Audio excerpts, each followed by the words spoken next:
All right. So welcome again to Military Guna TV, and we have a few things we want to discuss this evening. We're gonna take a deep dive and look into the Reggae Boyz midfield and the options that we have, because we have to consider the options that we have.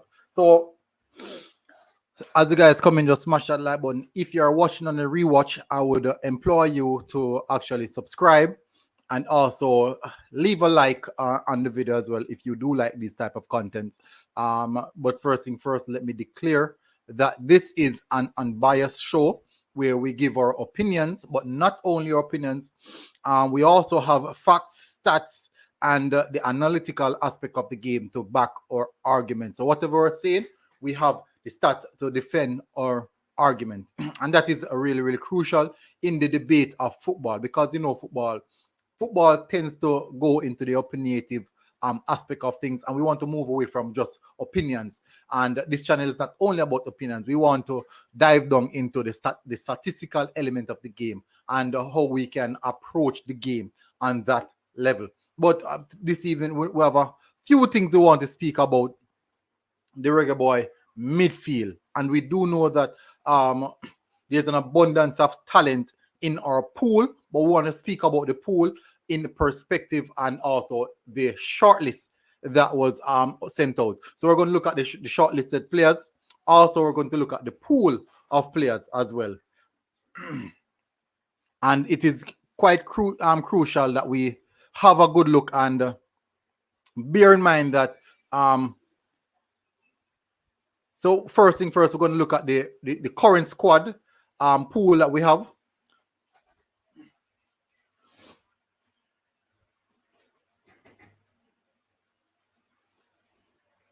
All right, sorry about that. So we're gonna have a look at the current pool that we have right now, and this is transfer market. So according to transfer market, this is the current pool that we have right now. So we're gonna have a deep look onto the midfield area, because we have to take that in account, the midfield areas that we have to look at. So we have a few players that's on the list right now. We have so this is the shortlist. This is the shortlist. Then we're going to go into the pool. We're looking at the shortlist right now. Then we're going to go into the pool that in which our players who could have and also come into the Reggae Boyz as well. So looking at the shortlist right now, we have Jashan Anglin at defensive midfield playing at Miami FC. We also have Kevin Isaac, a Mount Pleasant footballer. We have Devon Williams also playing at Miami FC. We also have Kevin Lambert at Phoenix.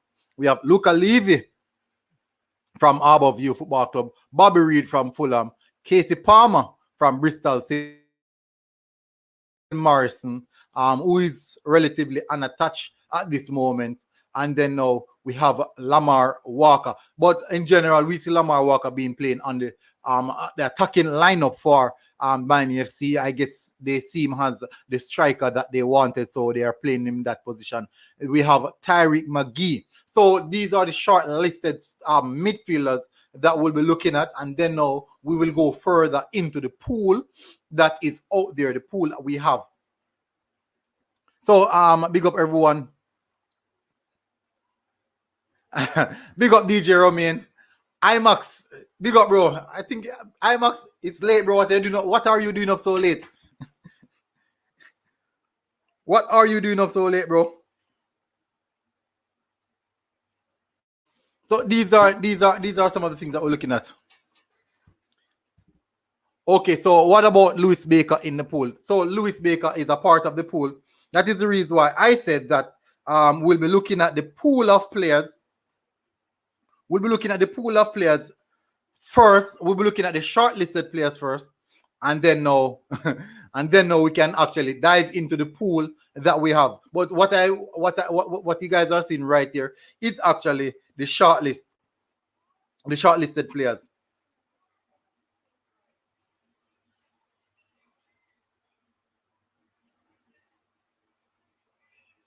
So for the shortlisted player. For the shortlisted players, what I'll be doing, um the, the region IMAX. Remember the region? It's not. I don't think that's activated because of the region that we're in.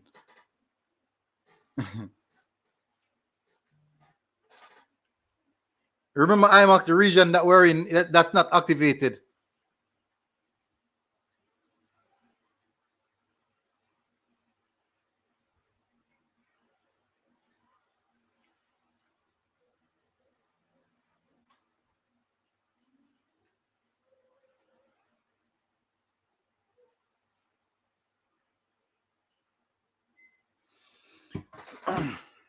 Big up as well, DG. Big up everyone who's coming into the house. So the first player that we're going to look at is the first player on the list, which is Jashan Anglin. What I want to do right now is I'm going to have a look into his career stats, how well he's been performing, and what he has been doing for the time period. I doubt we'll find a lot of stats on him, but we still have to dive and get a relative better understanding of the player, because I know a lot of players, not a lot of people, literally don't watch these players. So much people I know actually don't watch these players.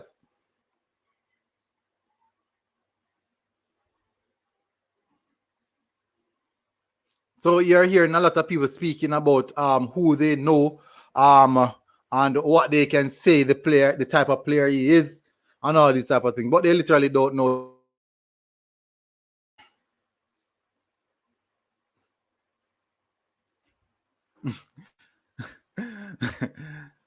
DJ said IMAX is babysitting. So all right, so let's look at the first player we're gonna have a look at is actually Jashan Anglin. I'm not sure if most of you guys actually watch Jashan Anglin. So he's a defensive midfielder playing at the Miami FC in the USL. There's quite a lot of USL players in the team right now. There's quite a lot of USL players in the team. I'm not sure. So let's look at the player profile. So literally, we're going to profile these players, run through their career. If they're not playing at a relatively high level, and whatever they're doing in their career, that is the reason. That is what we're going to go through. So the first player, I'm writing down right here, Jashan. So as you guys can see,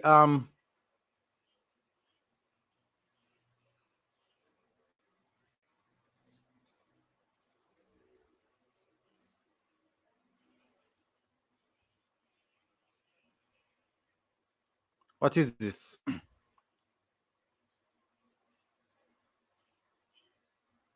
The first player we're speaking about, people, is actually Jashan Anglin, and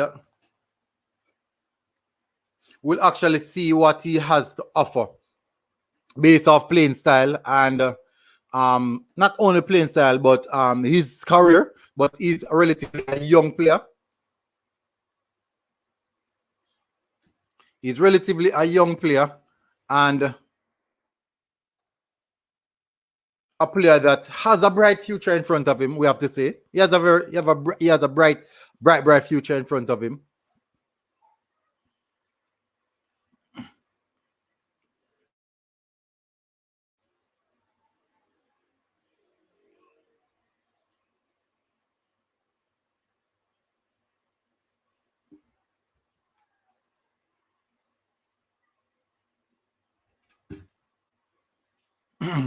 Yeah.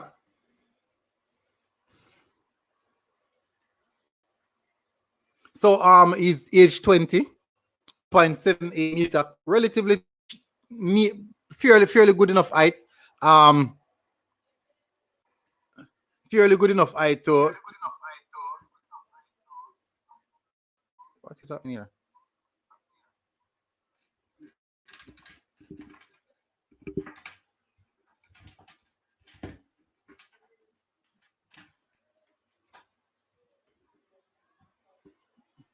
Okay, good. Finally,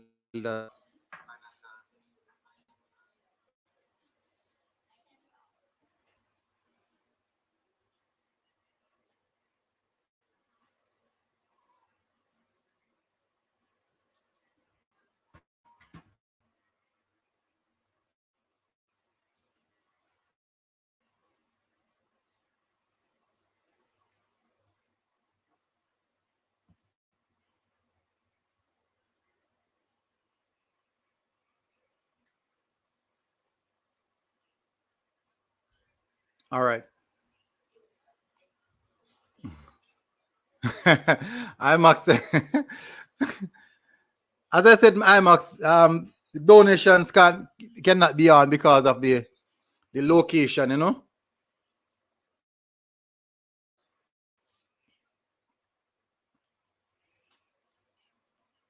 So big up everyone who's coming into the house. A lot of respect. Thank you guys for passing through. We have DG. A few more people coming in the same sense. JN Weather, big up, thank you, bro, for coming in. Global Sports, respect, thank you for coming in, Global Sports.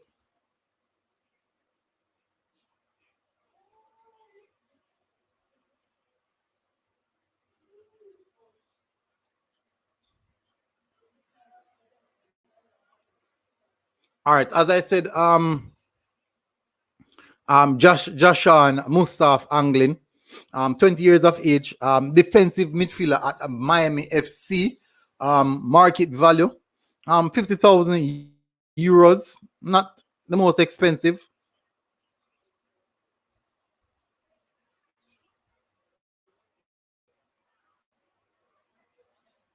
Not the most expensive, as you guys can see.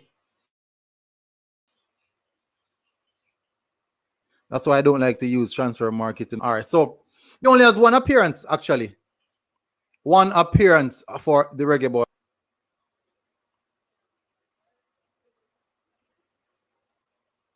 Just one appearance for Miami FC. Played a few times at Harborview, but none of that, according to transfer market, is available. Has 3 appearances for the national team.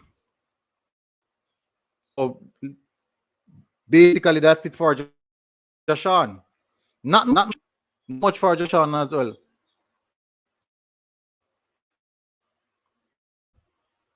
JD is actually here, adding him to the show. Yes, bro. What's good? Welcome What's to good? my co-host. Yes, I'm here. I'm What's up, up bro? until I'm gonna be up until like 2 o'clock or so because sometimes I will check some basketball stats as well. You know, I'm always a busy person. I'm here. I I'm hearing a heard feedback. you're in a feedback. All right, I will rectify it then. Yeah. All right. Is it fixed now?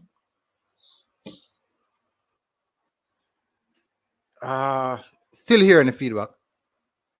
Okay, no problem. Um,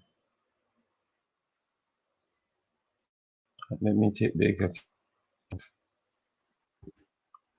Is it okay now?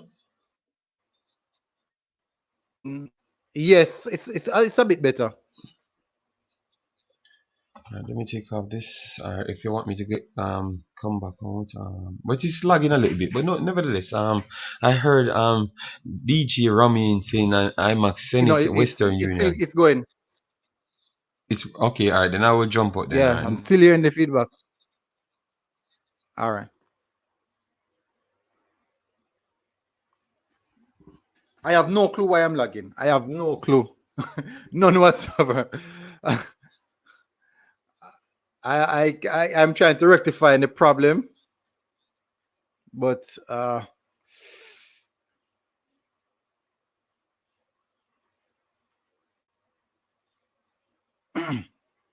hopefully it's better now.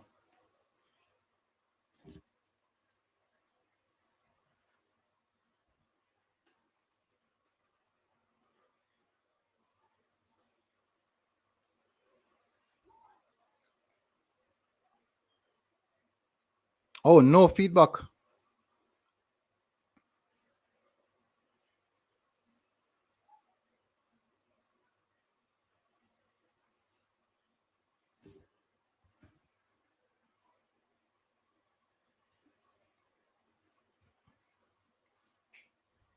You say there's no feedback. There's no feedback. Okay, so I'm the one who's actually lagging. Yeah, I'm not sure. I'm really not sure what the problem was. I'm trying to rectify the problem. Still trying to rectify the problem. Big up Lincoln. Big up Lincoln fan. Saying some crazy stuff today. All right, so the audio is good. So actually it's actually running a lot better now. It's definitely running a lot better. Still a bit of lag. I can see. So JD is back as well.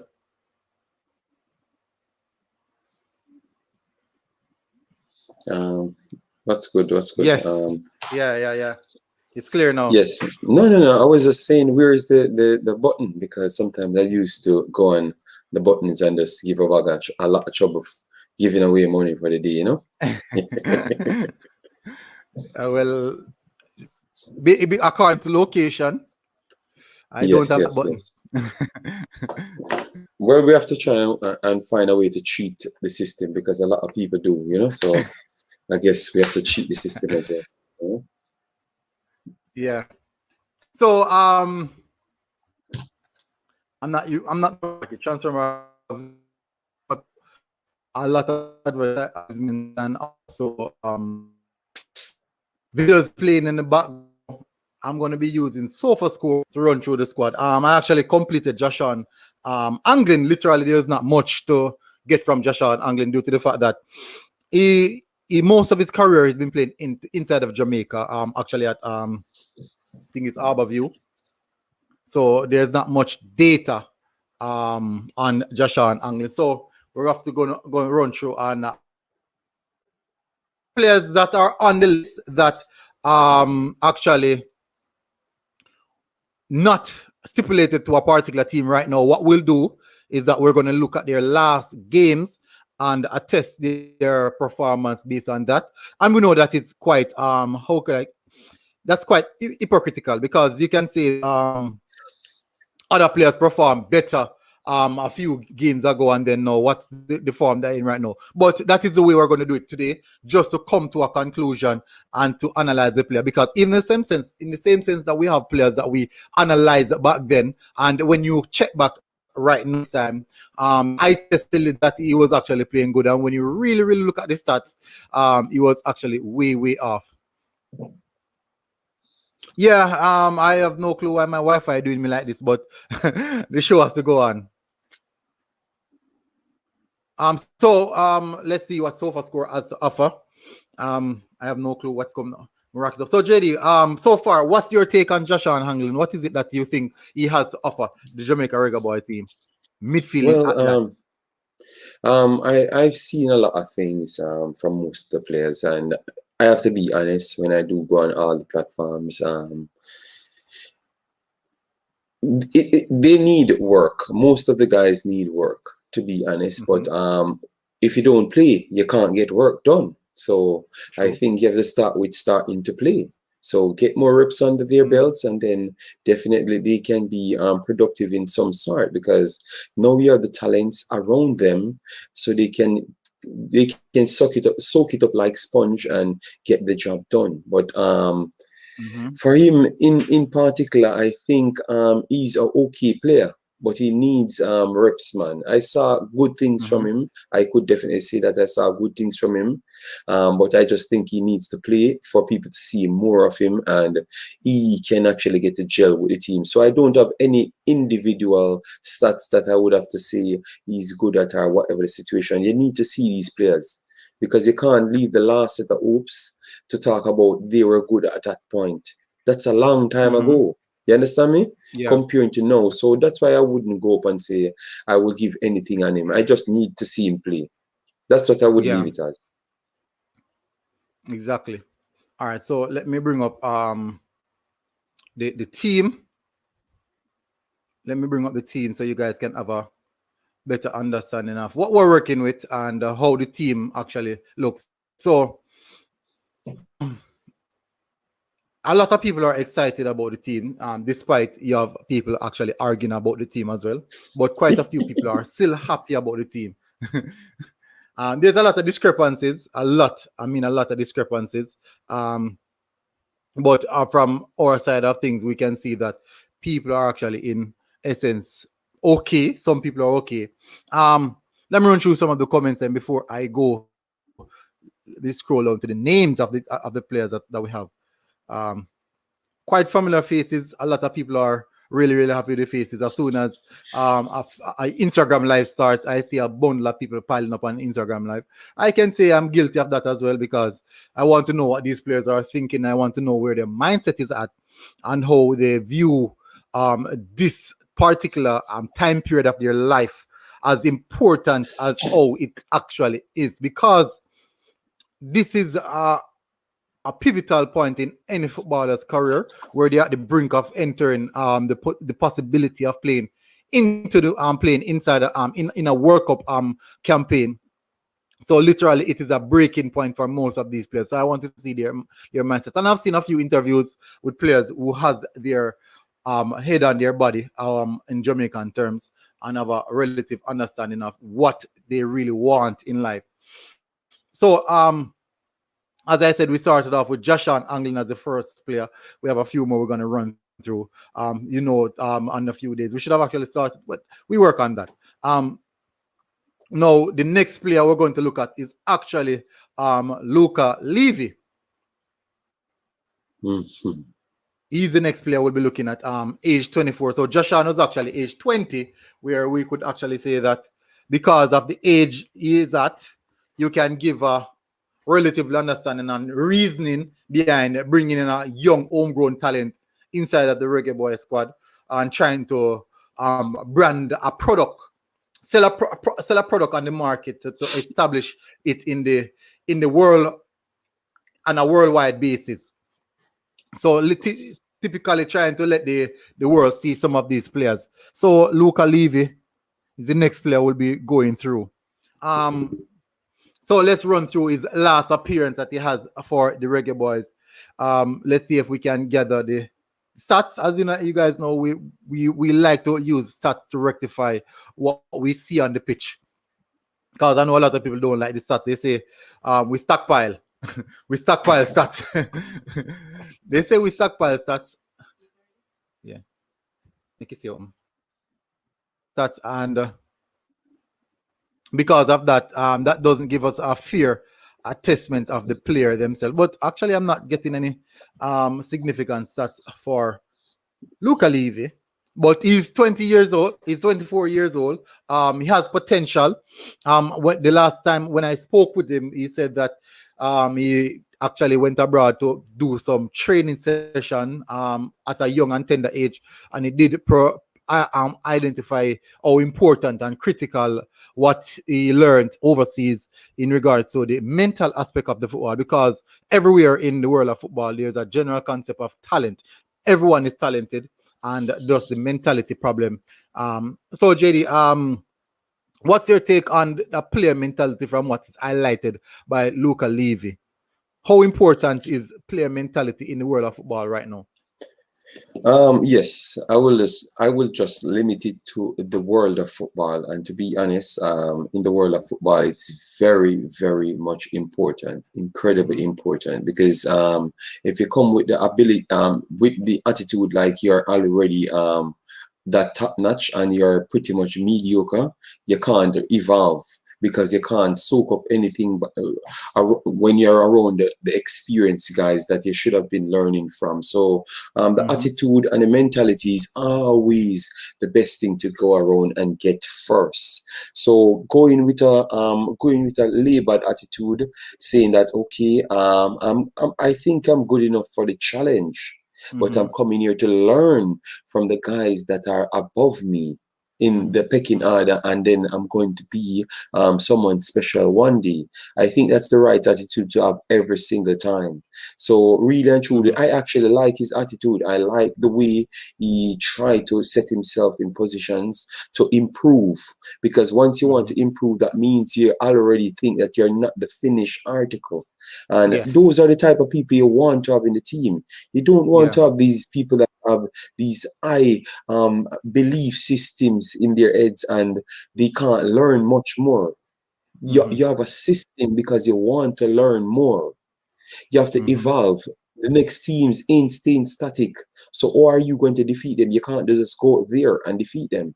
You have to come with a strategy to actually defeat them. So the only way you can obtain that is to be an individual that can soak up information. So a bag of people that believes that they know everything and can do everything won't cut it.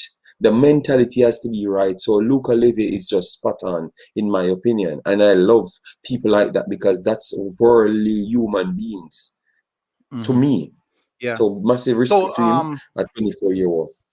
Yeah. So he has the mentality. Most would say the experience, and yes, he has the talent, but we'll see how far he can go based off what we see, because he's already in the squad. But based off the squad, we'll see what he has to offer. But we know generally we have other players to come in, and then now we're going to move on to the next player. A talented player, really, really talented player. Which is Devon Speedy Williams.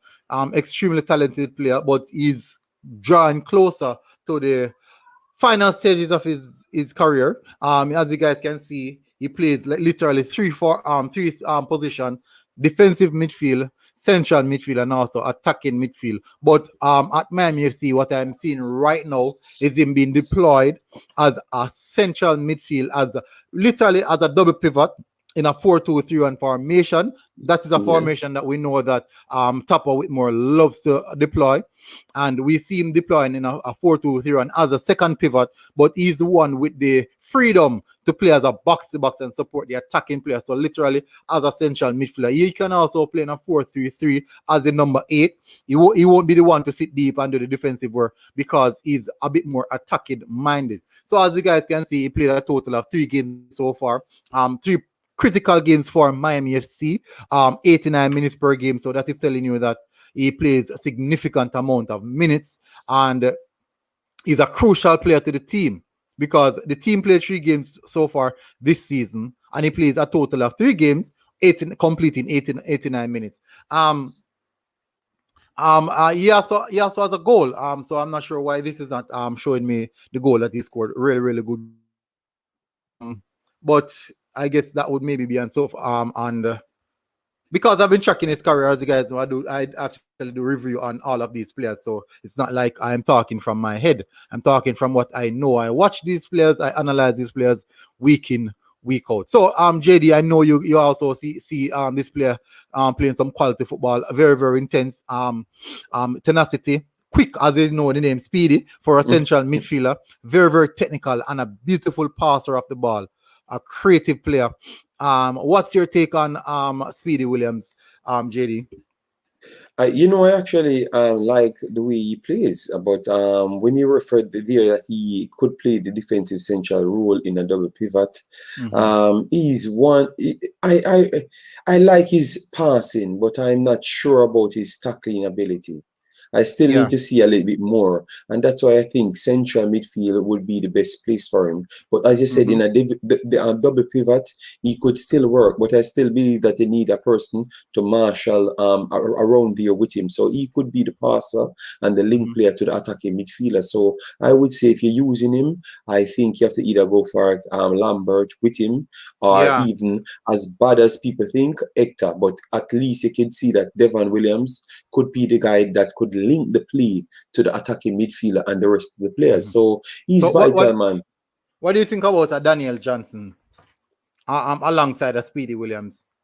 I think Danielle Johnson is a central at best. That's the problem. I don't think he's a defensive central. You can't have so much central in a double pivot. I think it's not going to be solid enough. You're going to put pressure on the back line, just as we saw before. So you have to have a player there that his mandatory duty is to do defensive work and pass the ball to the passer. If he has the ability to pass, it only let it be better.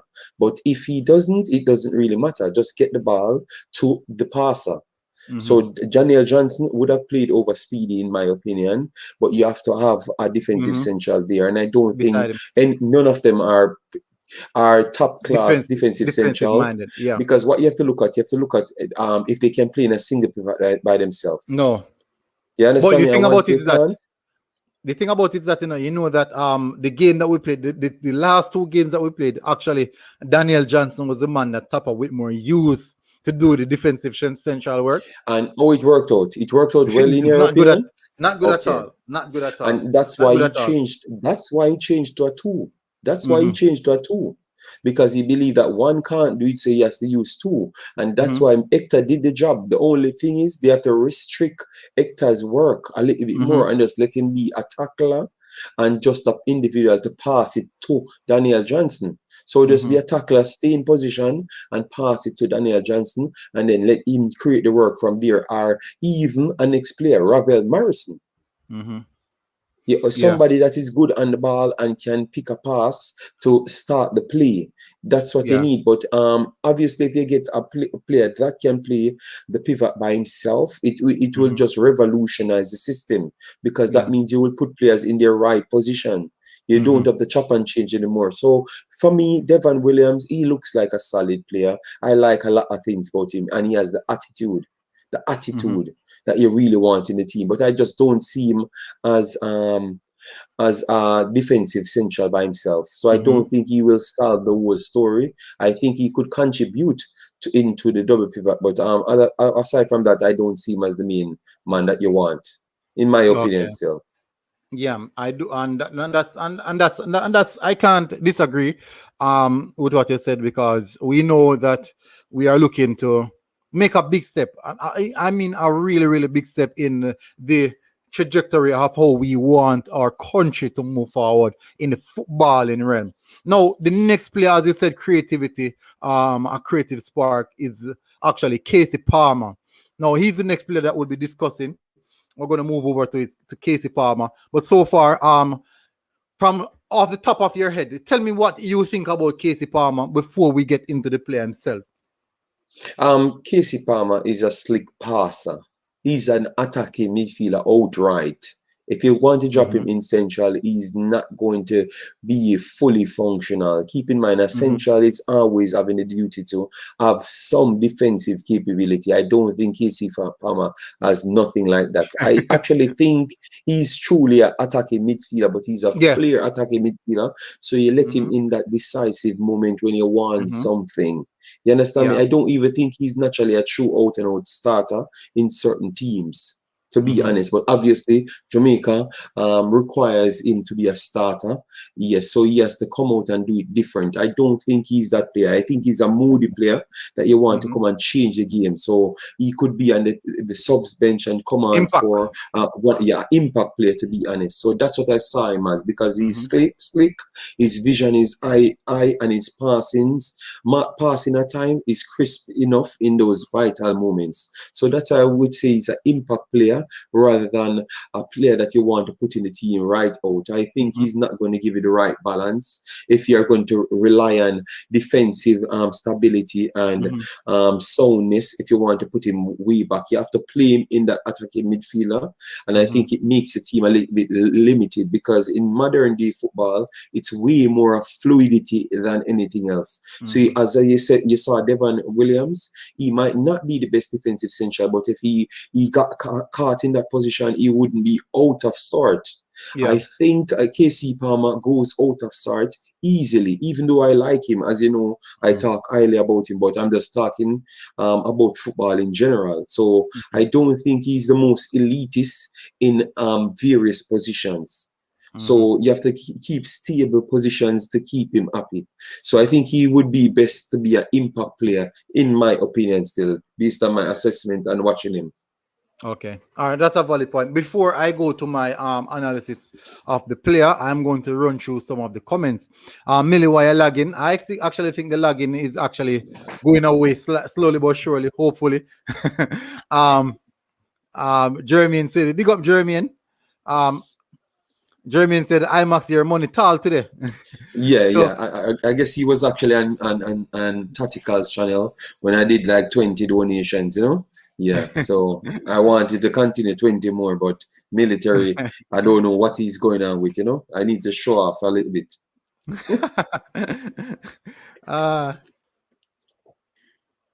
So run through some of the comments. Oh, that's speaking about my audio.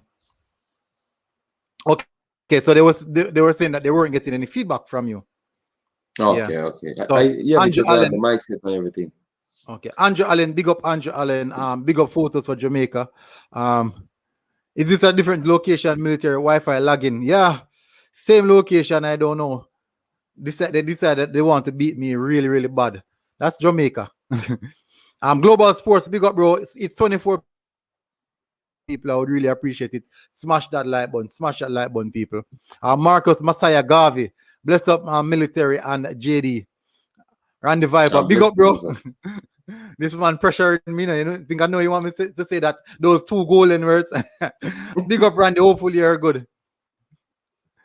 Theo said, I think the Luca guy is quite average. A lot of people say he's average. He's not the best. You can't say. I will not say he's the best. For his age, I think he should actually be playing out of Jamaica to get at a level. So I won't say he's the best. Warren said, big up Warren.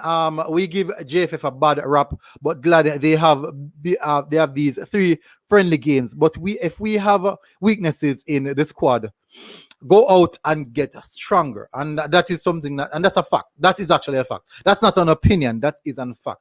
If we see the weakness, and the only way we can rectify the weakness is going out and get quality players to make the team stronger. That is a fact. That's not an opinion.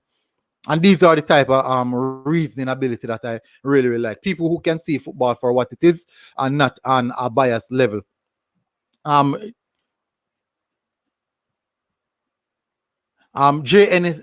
with the sports said, I can actually pick 11 that could get some good result from the games as you see in my latest video. Okay, bro. Big up hello JD and military from Daniel. I think he's of one of the Suriname guys. I don't think I can pronounce that last name, but big up Daniel. Maseredo. Maseredo. Okay, Yes. I thought it was quite difficult. I thought it was difficult. But he's gonna say Maseredo. Oh, Maseredo. Yeah. Okay, the rolling of the tongue. Ricardo Robinson said, kiss me teeth, Devon Speedy Williams. What is he still doing in the USL? Yeah, he's a talented player. I don't have no clue what he's still doing in the USL. Daniel said, who is the more talented, Kemar Lawrence or Haps? That again? That again? Both have their flaws, but right now, because Kemar Lawrence is literally just finding his feet, I cannot say Kemar Lawrence. I have to say the player that is playing consistent football. I have to give it to players who are playing consistent football. It's difficult for me to say a player who is not playing and just vouch for him like that. It's quite difficult. Daniel said Speedy Williams is playing in the second tier. Yeah, the USL. This question is yours, JD. How do you watch Jamaica matches in Belgium? I have a computer and I'm a computer engineer, so everything is possible. Once it's available, overall I will find a way to get it. And sometimes I can just stream them from my TV. My TV have all the possible links them just as my computer. So it's not hard for me. Nothing is really hard for me to do on computers. Do you know how difficult it was for me today to try and find the Damian Lowe game? I searched like almost, I think about like 40. I won't even say the word. 40 and I just can to go on find it. Once I go on it, I just type in the name and if you find the video, and I watch the match without even issue. And you know the thing about it, these guys are so funny. Because how they pronounce the Damian Lowe, they said Damian Louis. Okay. Yeah, that's how they Damian Louis, like Damian Louis. That's how they pronounce it. Yeah, you have to keep in mind the language they do speak, so they have to calculate it based off that.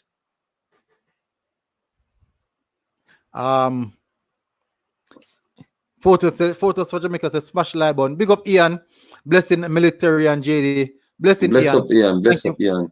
Yeah. For coming in. Vincent coming in. JD, who do you think is the best CDM we have coming in right now? That question is for you, JD. So why they couldn't give it to you? Why? For me. Yes, go first. Go first, then I can go after. Yes. I think Louis Baker between Louis Baker or Isaac Aiden would be the best CDM we'll actually bring in the team. But are we sure that Isaac Aiden coming in? That's the thing. We're not sure. But if by potential, Okay. they would literally be the best CDMs we have coming in if they should come in. Because Louis Baker right now, the season's almost finished, and he's finishing the season with a 91 pass percentage. With a 91 pass percentage. Over 30 odd games, finishing the season with a 91 pass percentage. And I'm not talking back pass and sideways passes. I'm talking advanced passing. Long balls beating the press. His average long ball is at 70%. He's not a normal kid, man. And he's young. He's not a normal guy. I think he would be the best. Theo Nero said, did you guys hear about the NYCFC signing a new Brazilian player they said was the next Neymar? Really? Wayne Carnegie said, bless up military and JD. Bless up. Back to Vincent question. For me, I've just analyzed it in my head. I think Aiden would be the best option overall because he could play in the single pivot and advance the team. Whilst I think Louis Baker could play it, yes. But I just believe that Aiden offers much more defensive solidity. And then keep in mind you have to look on what you have in the team. So if you have so much attacking prone players, Danielle Johnson, Ravel Morrison, then you have Sir Bobby Reed in the same team. So that's a lot of outlets that you want to make creations from. So I think the best option you would have had is Aiden, hands down. But Louis Baker could be a man that could fit in the two. So if you have Louis Baker and Aiden, that would be a super backline too. To just play in, because they both can play and link the play with the attacking midfielder to spread wide or even pass it by and back and compose the game itself. So Jamaica would be very, very balanced with those two players. Maybe that is what they actually need to get it over the line overall. If you get those two players, I can tell that Jamaica will actually vie for the top spot in the CONCACAF with the rest of the players. That's what I would say. Yeah, of course. I totally agree. I was looking at Isaac Aiden and a Louis Baker partnership. That would be crazy. I mean, totally crazy. You're talking about a partnership that can actually beat press. That can actually beat press, long balls, over balls in the channel, retention, possessional football. That would be a very, very good pairing. So we have run through literally most of the cup. I will never. So let me run through. Let's go on. Let's look at Casey Parmano. 35 games appearance this season. Total starts 18 and minutes per game, which is actually 51. So it's not completing all games. Team of the week once, which is relatively good. So he also is a goal scorer. And people, yes, he's very good at set piece. Let me tell you from now, he's quite good. A really technical player. So throughout the season, I think he's having a very, very good season. He's actually in for a shout to possible start. Based off goal scoring output and those things that he might had, but we'll see. Now, one of my worries is actually like his pass percentile is quite worrying for a midfielder at 68%. So we like to go for a shorty, someone who can actually retain possession of the ball, because I think in the modern day football, retaining possession, because of Pep Guardiola and Arsene Wenger, these guys revolutionized the essence of football. And now you see the likes of Jose Mourinho, people calling these guys old school, playing without the football and trying to counter. People thought that rumbush bonkers football in the CONCACAF region was the elite. If you brought spacing and anticipation towards football, it will change just the same. The Europeans, don't tell me about physicality. The Europeans will come here and do exactly what they were doing before. And then the super physical human beings will just get tired very fast. Just watch. So how are you, Marlon? Thank you for joining on the show. We're just touching on We're just touching on Casey Palmer. What's your thought about Casey Palmer so far this season? I think he had a ups and downs. Not I want to say excellent season, ups and downs. Bristol they started pretty good in the championship, faded up to the end. So his season was basically ups and downs. I think he might finish the season with an overall average of probably 6.7 or basically around 7. But he I'm not gonna say he was brilliant. The team itself because they basically lost their way at the end of the season. Yeah. That's true. That is true. And they literally bugger off, like they just couldn't bother anymore. Yeah, because the last 6 games they had like probably 3-4 different lineups. Yeah, that's true. That's true. But All right, so the think- next player we're going to touch on is okay. Continue.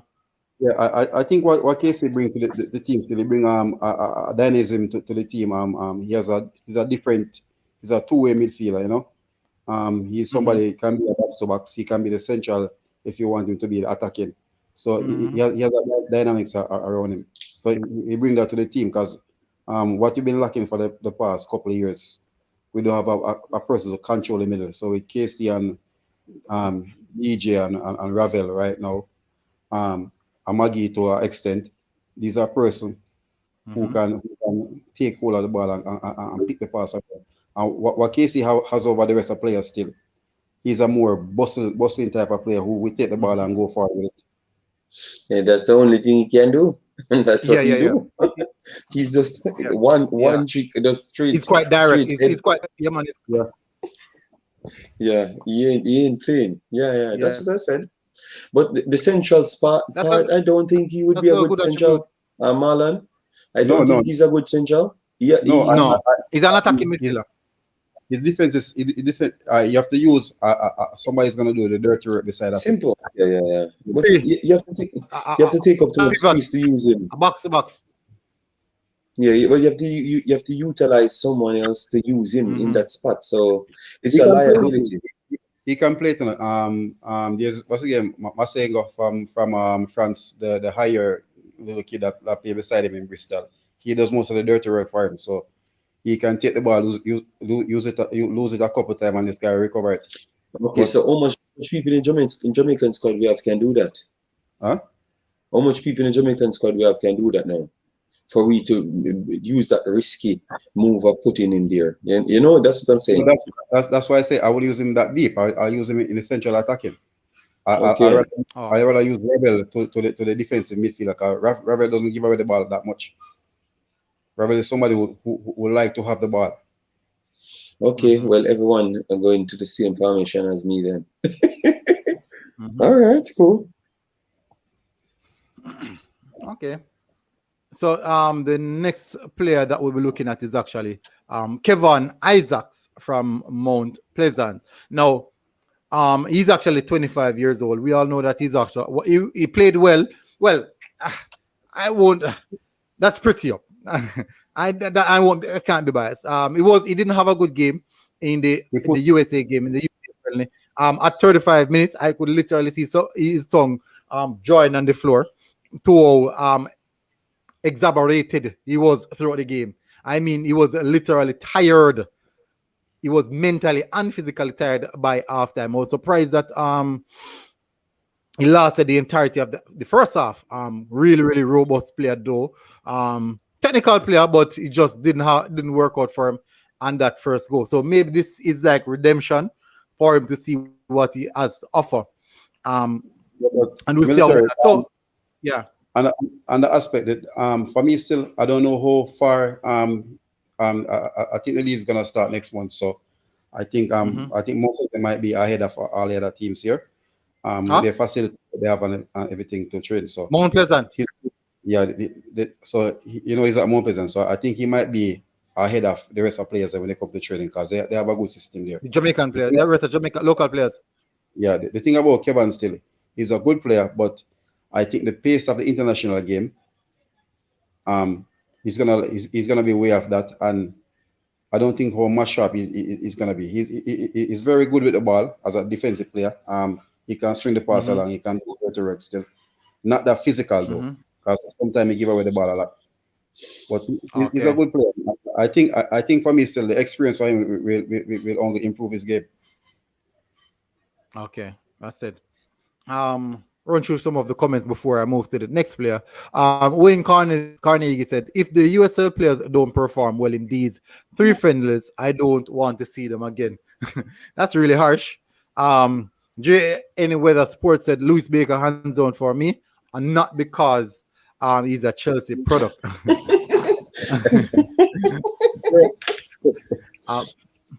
Photos of Jamaica said 91% of 30 plus games insane.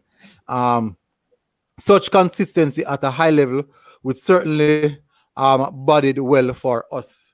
We'll see. We'll see. We'll definitely see. That's passing accuracy. Ian Campbell said, totally agree. Okay, speaking about that. Jairus agreeing as well. The friendlies are a chance for them to prove themselves. Marcus Masaya Gaiva said only Andre Blake from the MLS we might need. Oh my God, that is. You have other good players. That Corey Burke, I think, is a multifunctional player that you might need because he brings strength and peace and power and a lot of other things. And he can fit in areas that you need now because Jamal Lowe won't be here. So Corey Burke will be one of the most important players in this squad for these trials. So you can't just write off the players them like that. Well, I think it's a good look back for Corey to get back himself on the international scene. So he was there, did a pretty good job. Now it's back for him to get up and we see he's getting back to his best. He's running at people. He's being attacking against the defenders and stuff. So getting his aerial power back again. So you can see it, and he's very confident now. His confidence is high. So I think it's a good look for him.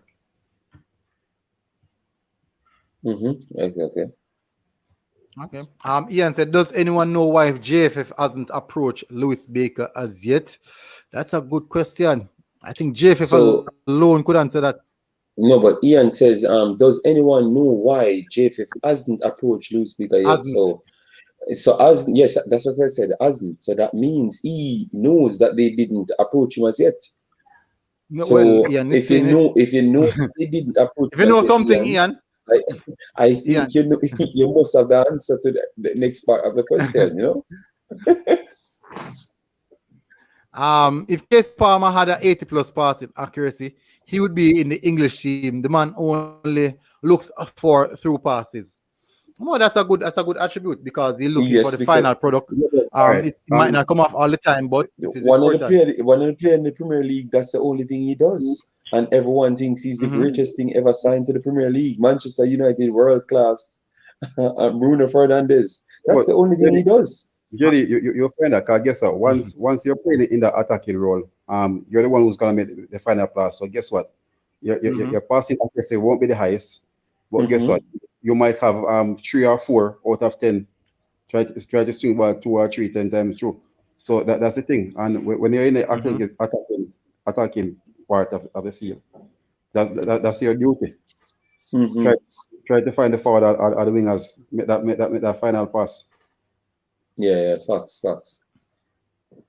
Because if you look at all the top midfield, guys, please smash the like button. If you look at all the top midfield in the Premiership, Bruno give away the ball more than anybody else, but he has more assists than them. Yeah, and you know that his passing accuracy quite low. A lot of people don't know. Yeah, a lot of people don't know. Everybody knows that. Yeah, he's always trying some dangerous passes. Everybody know that. He's always trying some dangerous passes. Yeah, true. Facts. But that's as I said, that's a really, really good attribute to have. Now we're moving now to the next player. The people, listen, people. Don't be violent. Please don't be violent in the chat. I'm begging you guys, don't be violent in the chat. We are not speaking only on personal opinion. we're going to use his stats to attest him, which is the big man himself, the Jamaican Dandada, the man who wrote the shows himself, the Lionel Messi, the Jamaican Lionel Messi, Ravel Morrison. Ravel Morrison, he's the next person will be touched. He's the Jamaican Dandada. We all know he's the Jamaican Dandada. There's no doubt about it. There's no question about it. He's the Jamaican Dandada. Let me just give me a sec. Let me write it right here. So not on you yet, JD. Marlon, on Ravel Morrison, touch on quite so often. Recently, I did a video about a particular tweet that he under one of the comments. Someone said the JFF didn't. What if the JFF didn't know about it? And I am actually highlighting the tweet. So my comment under it is this: are you saying that I'm informing? And he said, no, I'm not saying that. But No, sure. Ravel Morrison, do you think that these two friendly games are crucial to Ravel Morrison's movement going into the Gold Cup campaign? Because it's imperative that everyone get understanding that get a fair understanding that Ravel will play. It doesn't matter what we say as fans. The coach loves this player, and well, the unbiased fan base understand that he should not be playing at this moment.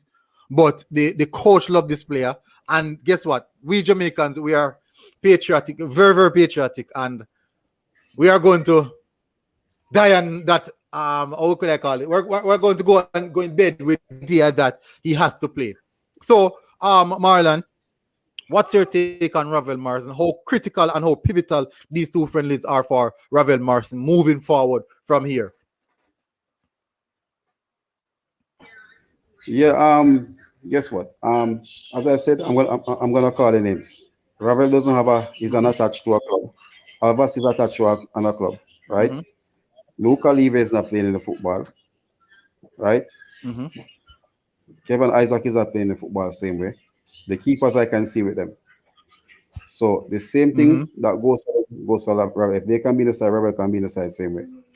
And I think Ravel has more to offer to the team than them. I'm not really even gonna go out and I can go out and say that Ravel has more to bring to the table than what the other guys has. So I will take my chance with having Ravel there. I think he must have some level of fitness that he is.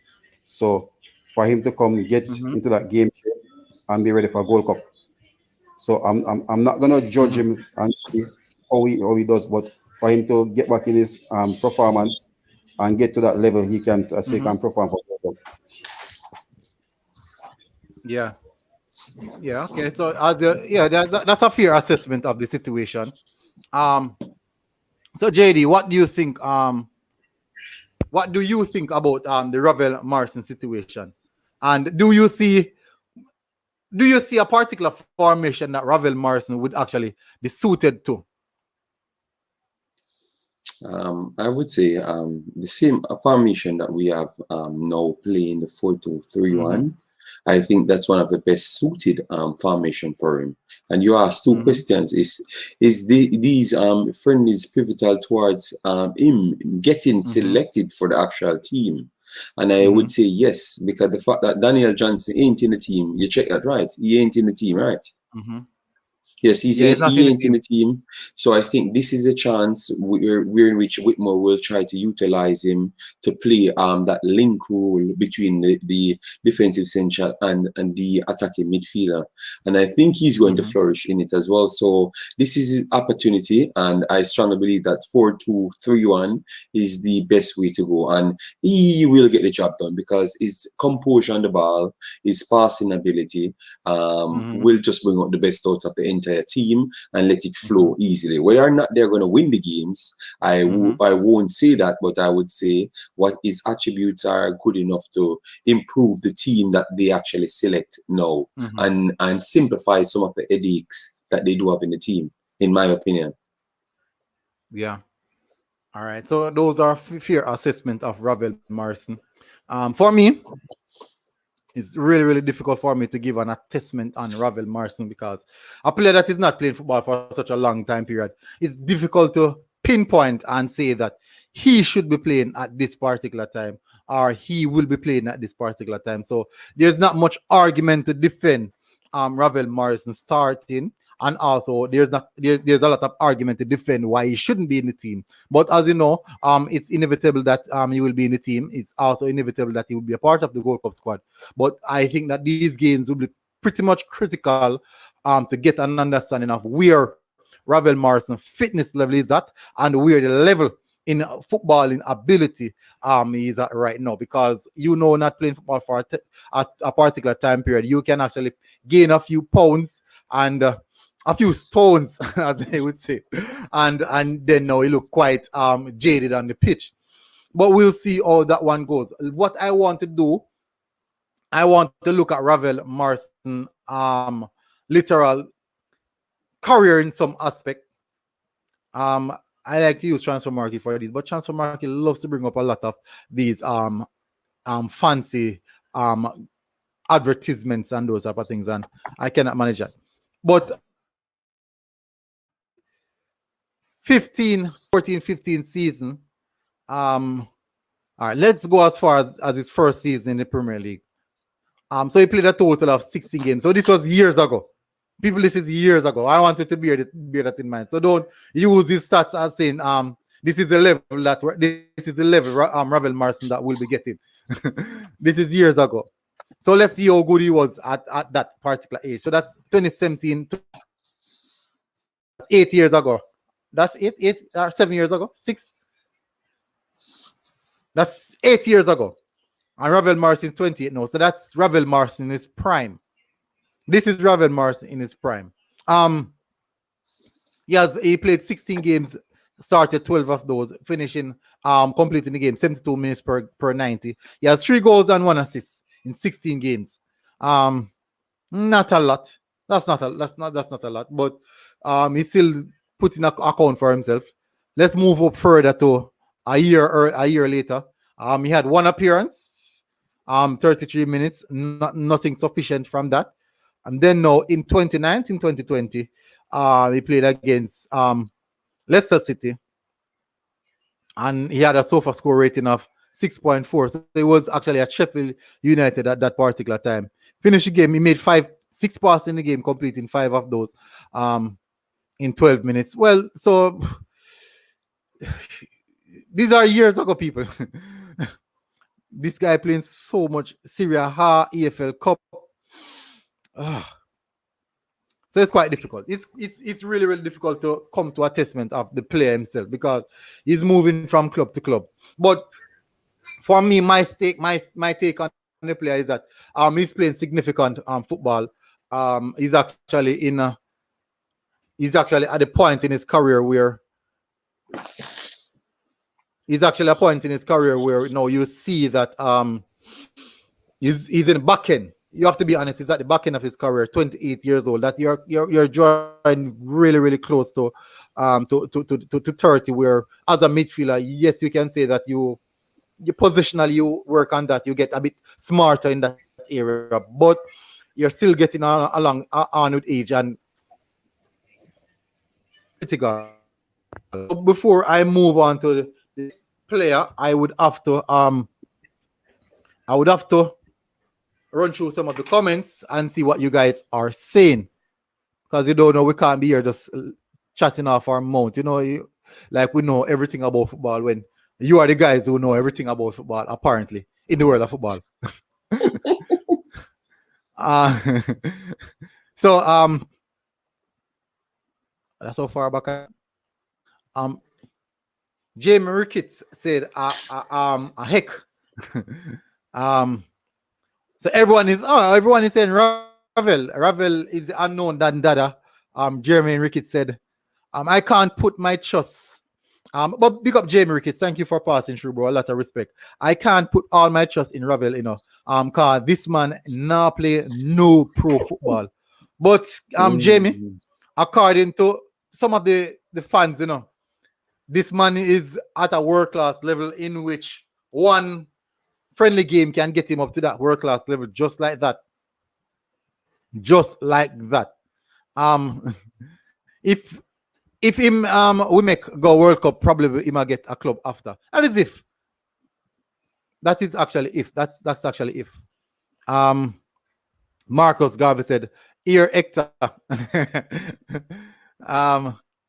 And Daniel said, "JD, you look so sleepy." Sleepy? No, I'm just working on other things. Military sent me on a job and I'm doing the job. That's all. Warren said the friendly will get him fit. Let's see if this patriotism is the heart, and the heart will make him a superstar. He definitely have raw talent. At the age that he's at right now, we should not be speaking about raw talent. Raw talent is 19. We have to respect that is the world of that is raw talent. Look at we can actually say like Jashan Anglin, who's 20, Jaden White, who's 21, who's a keeper at 21. Those guys are raw talent. 28-year-old, you should be the finished article. You are the finished product.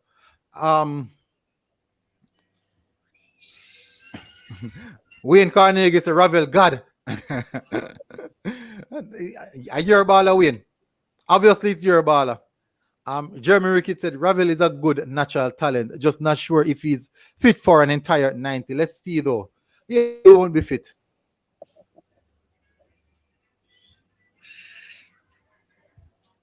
Jeremy said top baller. Top baller. And we'll see how Ravel come along now. People remember the reason why Casey Palmer doesn't have more goal assists is because he plays with a weak front line. Yeah, that's true. Quite weak. It's quite weak. I have to be honest. But you can just check his chance creation, don't? His chance creation should not change. Because if you create the chance, no, I think he has a lot of. I think he has like about 12 big chance created. Okay. Which didn't lead from a goal. Yeah, none of them led to a goal. Bristol doesn't score a lot of goals. That's one thing. Because if that's scoring them, they always score. Yeah. Understood. DJ Roman said Ravel is key to Jamaica World Cup.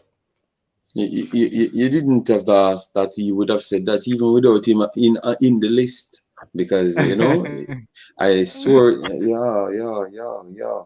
So, sure. And you share the same sentiments, Marlon, that Ravel is key to Jamaica World Cup campaign. Key? I'm not gonna say it's key because you have other players. If you have other players who's gonna be crucial.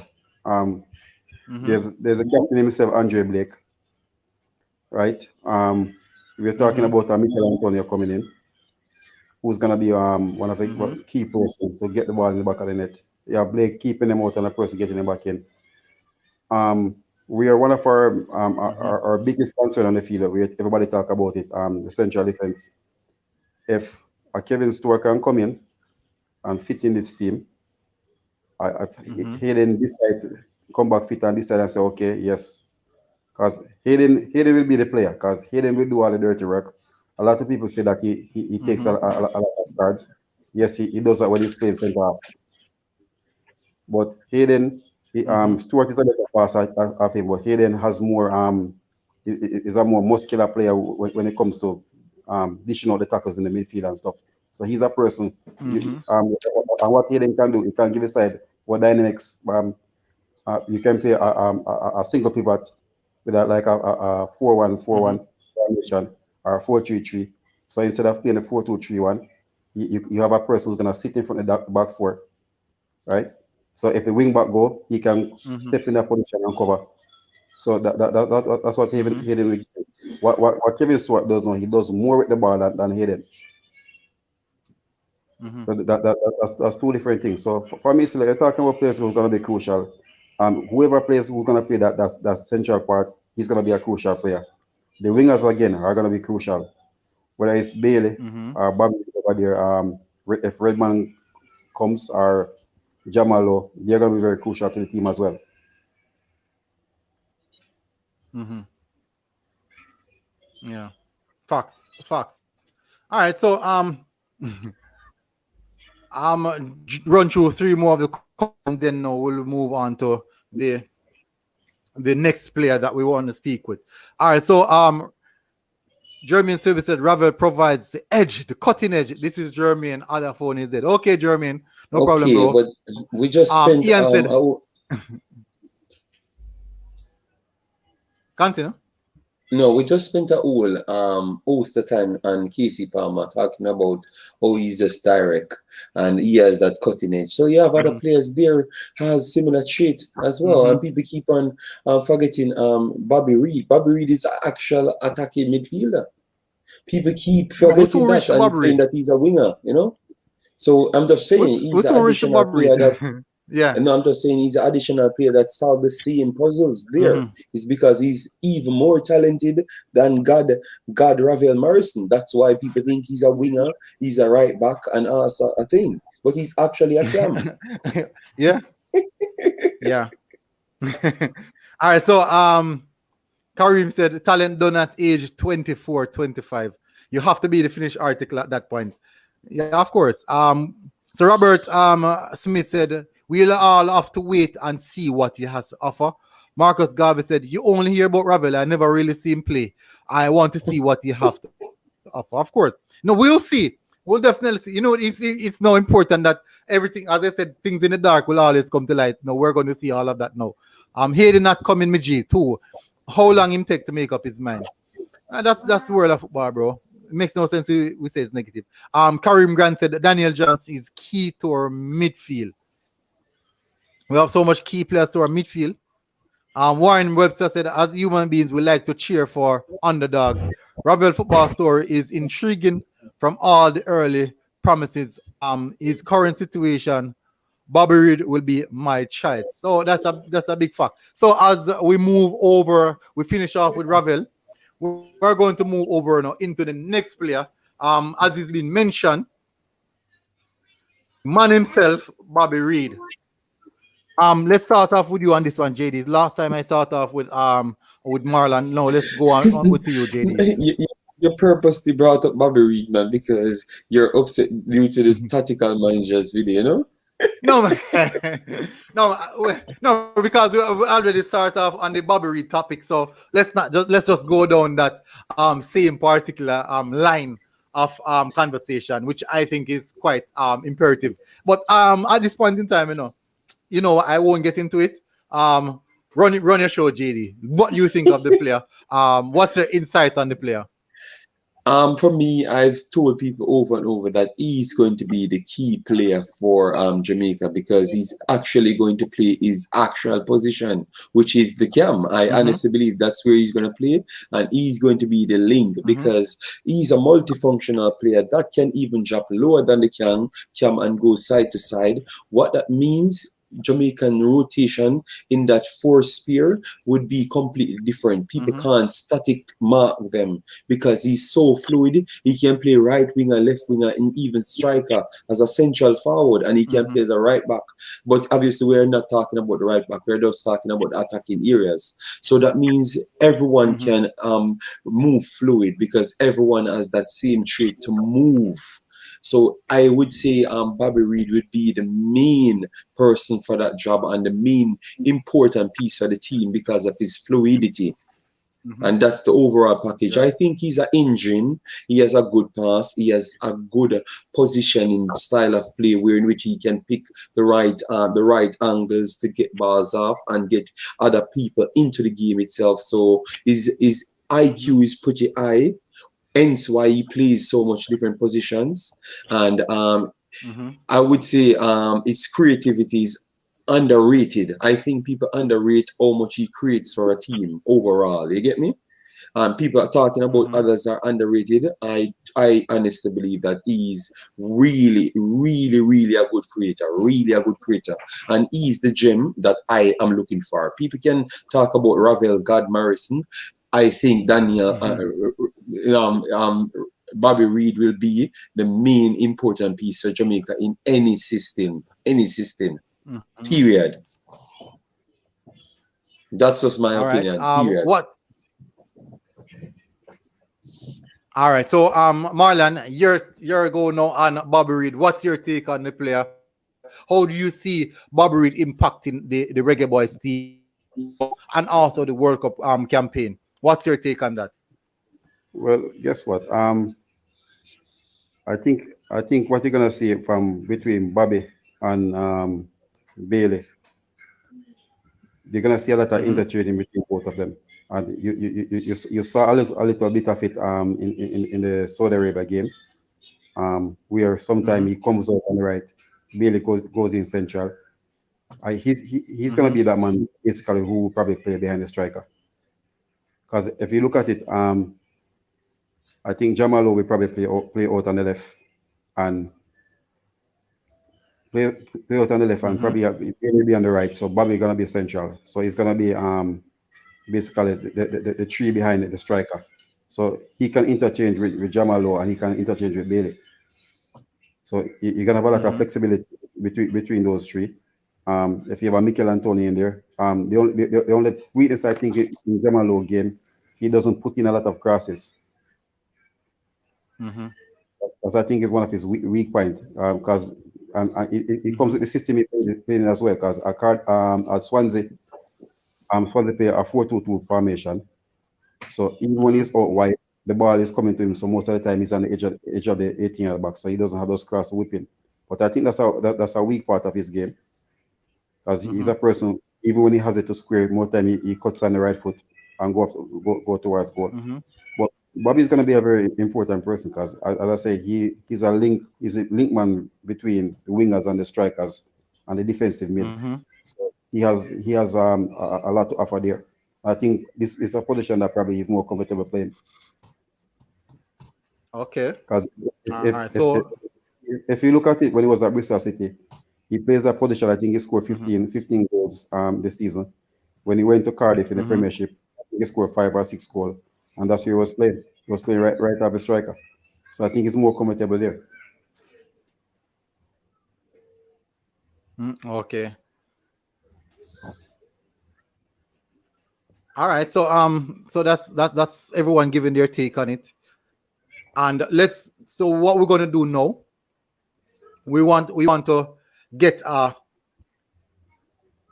statistical aspect of his performance and what he has to offer on a stats basis, how we can provide the importance of playing well, the quality that he has to provide for the Reggae Boyz throughout this time period. Now what we're gonna do, we're gonna run through a few of his stats and his season so far, so we can make a proper assessment of his season. So as you guys can see, last game he played against Manchester United, great performance. Southampton, as you can see, relatively he's in the 6.5, between 6.5 and 7 region. So he played he had a total of 32 appearances. Started 27 of those, which is quite a lot. Minutes per game 72. As you know, he's a multi-purpose player. Play right wing back, left wing, right wing, striker, attacking midfield, central midfield. Strengths, no outstanding strengths. Aerial duels are actually his only weakness. But normally, you won't see any significant strengths for a player like that who is so versatile. He scores 5 goals and have 2 assists. I think he could have gotten more. I think he has more assists than that because the last 2 goals I saw Fulham score. No, assists on them. This is the Premier League. This is the Premier League. Yeah. But he has assists in the cups, league cups, and those things. Yeah, but I remember watching him assisting in Just Maja and what's his name again, Matovic. So I think he has more assists than that. Because basically, if they're gonna say 2 assists, these are the two last game against Southampton and Man U where he had the 2 assists. And I know he had assists. So you're talking about assists in the league? Yeah, in the Premiership. Yeah, I think he should have more assists. That's his assists. Yeah, he didn't have any abundance of assists. No, but I'm saying overall, that the last goals that Fulham scored, he's the one who assisted him, and he had assists before that. So I don't know if they're not updating their system. Those are the 2 assists. Yeah, because the goal against Man U, he assisted it, and the one against Southampton. Mm-hmm. I think those are the two assists. Yeah, so that's what I'm There's saying. quite a few goals. Yeah, yeah, but I know I watch him had assists against other Oh, you're teams. saying that he has more? He had more. Yeah, Mm-hmm. Okay, so I'm running through transfer market to see if it corresponds to what we're seeing at Sofa Score. That's what I'm doing right now. Transfer market just to see if it corresponds to what we're seeing. Let me run through some of the comments in the meantime.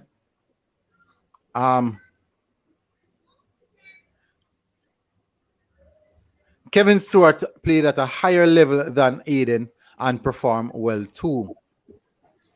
what higher level? Karim Grant said, what higher level did he play, Ian? Could you please indicate us higher level did He played in the Champions League and he didn't play the Karim Champions Grant League. said, JD. Both of them played in the Champions League.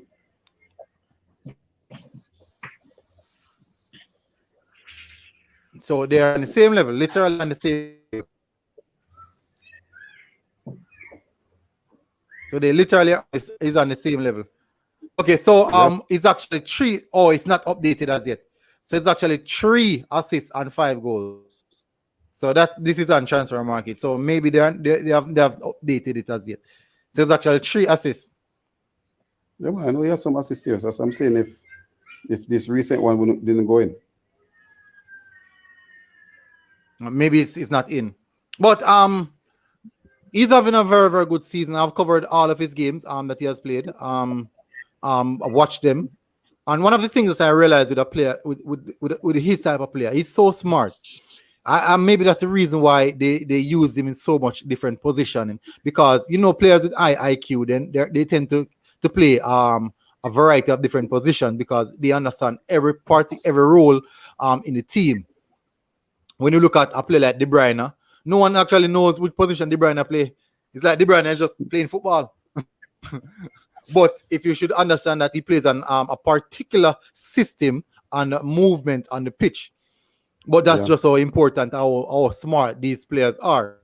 But I think Bobby Reid is one of those type of players who are really, really smart. And he has a variety of skill set. That is the reason why he's deployed in so much different positions. I'm looking. Hopefully, I'm looking to see him back in the Premiership next year. I know somebody's gonna come for him. I don't think he's gonna play a Championship next season.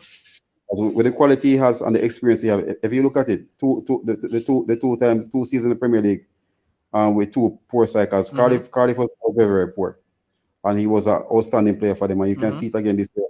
And he was the leading goal scorer there. And so you can basically see if he has a few more quality players with him, you get a better performance from him. Yeah. So let's move over to the next player, another young player, another Jamaican homebred talent that I see a lot of the Reggae Boyz fan base really, really love. That is Tyree Magee.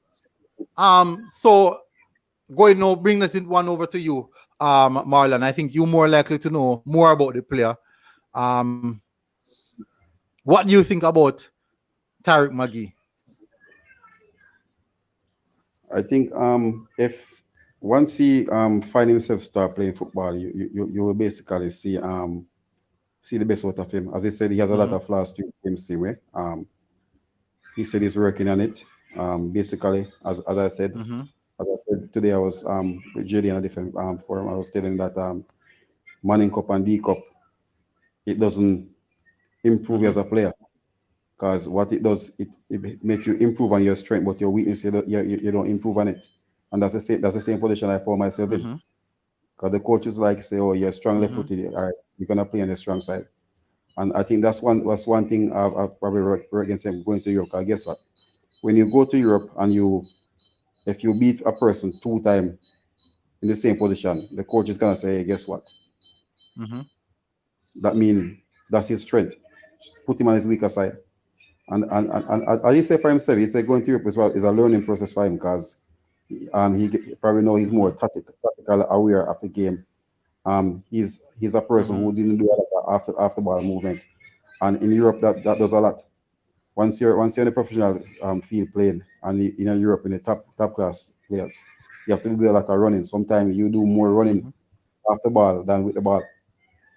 So I think that's something of his game he's working on, and he's working on doing more with his right foot. So basically, I'm looking forward to see what these two friendly games, how he perform, and see if he bring him right into the World Cup team. Because he's somebody that I have to lead the team going forward in the next World Cup cycle.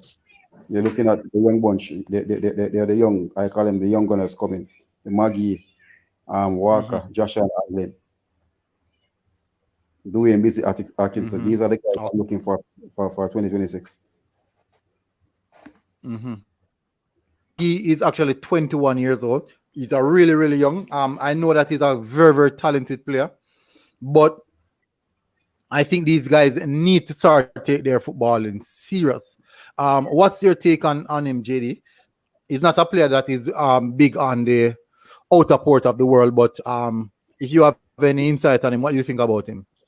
I've checked a few things, but I would just leave it there. I've checked a few things. I think in time, the first thing, his attitude need to be right. His attitude need to be right. I think he has potential, but his attitude need to be right because he's young, and is what you can grasp at this period of your life in order to determine what you're going to be. And that's the whole problem. I think he needs the right persons around him. It has nothing to do about his actual ability. It has to do about his mental sides and who is there to actually help him out, I think is a problem for me and Tyree Magee overall. So I don't have any problem with his game itself if he's not playing or whatever the situation is. If your mental sides is actually all right, you're going to play. You're going to play football. You get me? So I think that's the whole story. I would stuck on still. It's just me still. Yeah. All right. So before we move on, let me give my little very, very technical player. A really technical and astute player. He's one of those players that have a, when you say a player have a magical left foot, decisive passing. I think he needs to hit the gym though, quite slender. Can be easily dispossessed. He put on a lot of weight now. He's bigger now. You can see he's more muscular now. He's in the gym, man. I'm looking at his Instagram post because these guys love the Instagram, These guys really love the Instagram. But he's a really good technical player. He hits the ball solid. Set piece, astute set piece player as well.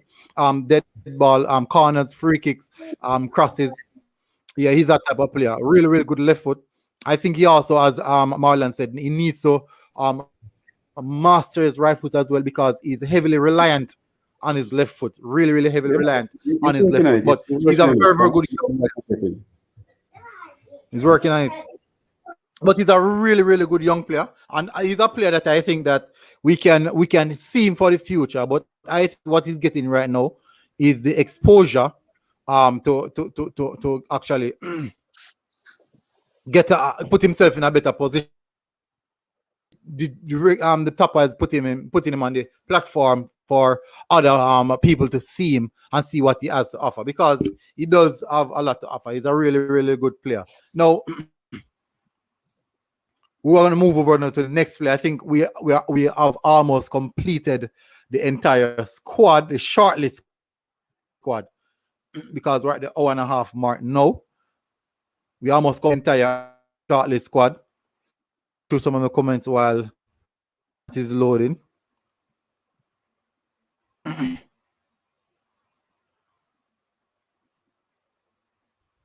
People complaining about Aiden.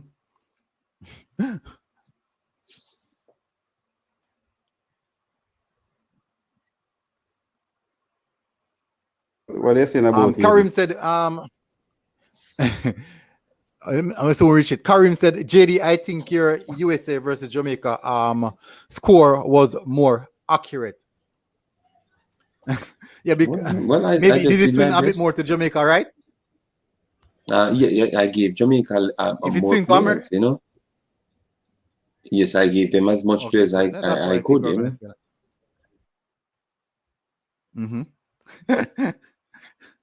Mm-hmm. Clayton said they don't really know anything about these players. I think I read that one already.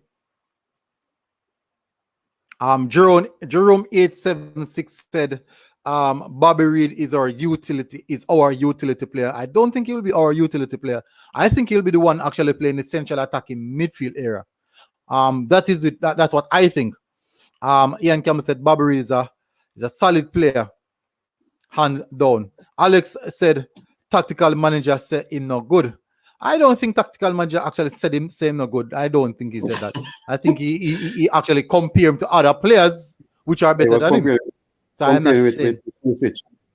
Listening is a very Pulisic. good feat that you need to have in life, and like listening and actually hear what people says is very important, you know. Mm-hmm.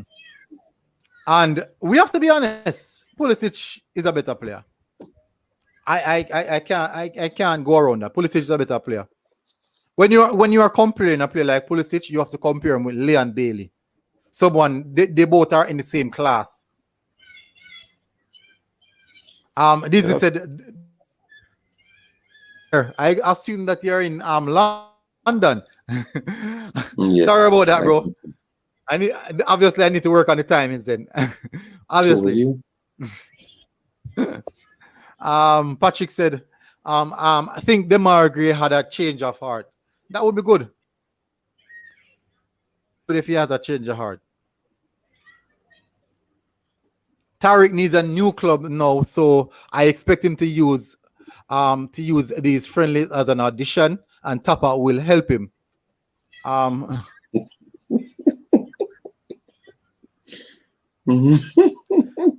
let me see. Alex is bickering in the chat, you know. A man have a jump, bro, guys. Don't watch the players making speculation. Exactly. I think you don't. I think Alex, what is your problem?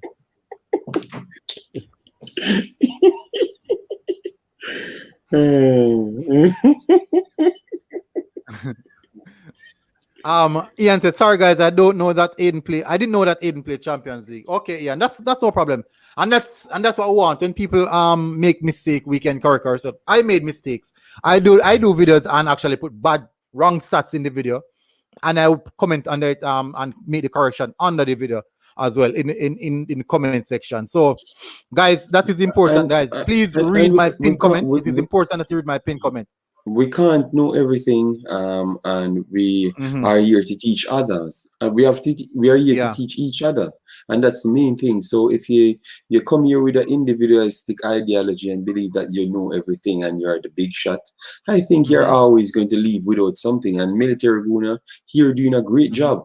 So just support the man and respect the thing and teach. Let me learn. You know, that's it.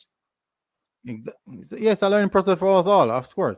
All right, so we have after Tyree Magee, we have two more midfielders to run through. Is it two? Let me check. We have we did Ravel. Yes, we did Ravel. I think that's it. Is that it? Shamar, Juna, Giovanni, Bobby Reed, Ravel, Casey. Oh, we have one more. We have one more player to cover. I won't use Lamar Walker as a midfield because since of recently, Lamar Walker has been playing as a attacker, as a striker. I'm not sure if anyone else see it, but that's what I'm seeing. So the last midfielder that I'll be covering from the shortlist is actually Kevin Lambert. Let me start on him. You know what? Since JD mentioned it, JD. No man, you start on it, JD, because for me, Lambert is a player that I actually like. Yeah, I really like him. But go on, JD. You're the one. Zero show. Take it away. No. What I did with Lambert now, I went and watched his older videos because people said I don't watch the Jamaican players. I just make speculations. But at least I take my time I don't tell lies. So if I didn't watch them, I wouldn't say so. I go back and watch them and look at his recent games because I want to see what people talking about, how poor he was on the ball, his positioning and his passing, and how good he has actually improved over time. And if he can play the single pivot, because that is vital, I think that's what will take Jamaica forward. When you can play the single pivot, that you can utilize the attacking midfielders in Ravel Morrison, Casey Palmer, and even Bobby Reed at one time. So what I saw from him, his passing improved drastically because his passing and his positioning weren't good. But his size with his tackling helped him out on numerous occasions. So I think he has improved overall as a player, but I still think his passing is not good enough to play the single pivot at a higher level and a higher intensity. So I would say he could play in the double pivot and do well, but you still need a holder with a ball handling skills like a Ravel Morrison or a Danielle Johnson beside him in a two. I wouldn't risk him right now with the one. That's what I would say. But he has improved drastically. So I would give him the credit of improving. But I don't think he's the finished article as yet. That's what I would say. All right. What's your take on it, on him, Marlon? Well, you know that Lambert is a player that I have a lot of time for. So, as I said, he's one of the most improved players in the squad.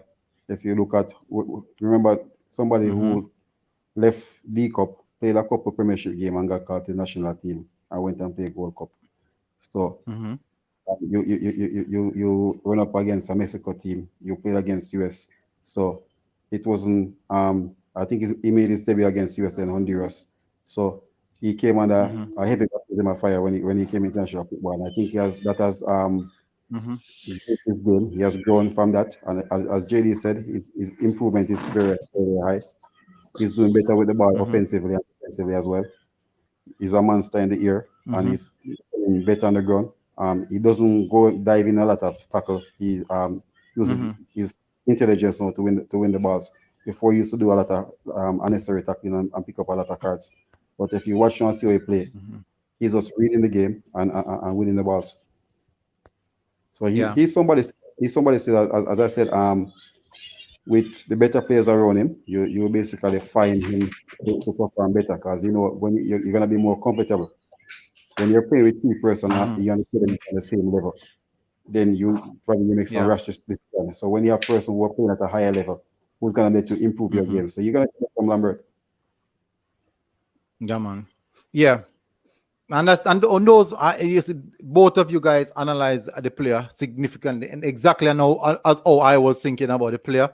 He's a player that I really, really like. Age 24, which puts him in the right age bracket, I believe. So he has at least one more World Cup under his belt. So one of the things that I like, as I said, is tackling. He has improved significantly in his tackling, as you guys can see in his defensive stats right here. This is from 3 games, people. 3 games. This stats is from 3 games. Interception per game, 3.3. Tackles per game, 3.7. That's what I'm talking about. Clearance per game, 2.0. He engaging in total duels, 7.7 duels per 90, winning half of them. Ground duels, 5. Aerial duels, 2.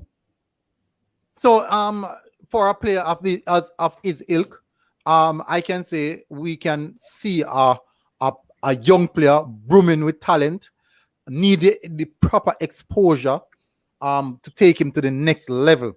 He can make that step. We have so much play. One of the problems I have is this. We have so much players who can make the next step to the next level, but yet still poor setup. They are, how could I put it now? Because of poor setup, they are missing out on what Europe has to offer them. They are missing out on what Europe has to offer them. But we covered all the players on the short list. The final 2 players speak on them holistically. We don't necessarily have to go in depth on these two players. Going down to the statistical aspect of things. It's actually two players that we touched on already: Isaac Aiden and Lewis Baker. So we're talking about the pool. We could also include Nathan Redman. We could also include Nathan Redman as well. So we're gonna analyze each player, all three players at once. I want you to go ahead, JD, analyze the three players, then know Marlon, and then know I will just close it off at that. So let me run through a few of the comments before we go on that long list of ranting. Warren Webster said at 21, comparing to young players, he's a bit behind his development. Let's hope he gets some playing time. Good luck to the young baller. Those are some really genuine words to him. Marcia Romans said, back to Ravel after the Gold Club, he will get a good contract. We'll see about that. That would be very good though. Rashawn Tomlinson said, I think Danielle going to be J best midfield. Tioki said Craig Butler is doing training session with Magee. Well, I'm not sure if I say I'm legal to say it, but I watched the Phoenix play football the other day. I watched the Phoenix playing against Cavaliers in a preseason friendly. Very, very entertaining game. Very, very entertaining. I'm talking about 16-year-old, 17-year-old, 18-year-old on the pitch, and someone like a little guy. He's about 2'3", boss in the midfield. I don't think he passed 13 years of age. But when I'm talking about boss in midfield, I'm talking about someone taking ball, turning areas, moving. Come on, I'm talking about a quality player. I don't think he passed 13, and he's not above 5'3". He's a little midget in the middle of the field. I'm telling you, really little talent. So Craig Butler is really doing a great job with the Phoenix players, an exceptional job. And I have to commend him at that. When I saw him, I have to shake his hand because of the job that he's doing. When I look at the youngsters and how well they are performing, and when they played against a Premier League team, I was really, really surprised. The game finished like 3-1. The intent for some youngsters, agility, and they were really, really technical, more technical than the Premier League team. So guys, what do you think? Starting with you, JD, Isaac Aiden, Lewis Baker, and Nathan Redman. So let's run through three players, and let's see what you have to say about those three players. As I've said before, with Lewis Baker is a more of a creative, stable, central player that can do the defensive job if it's warranted.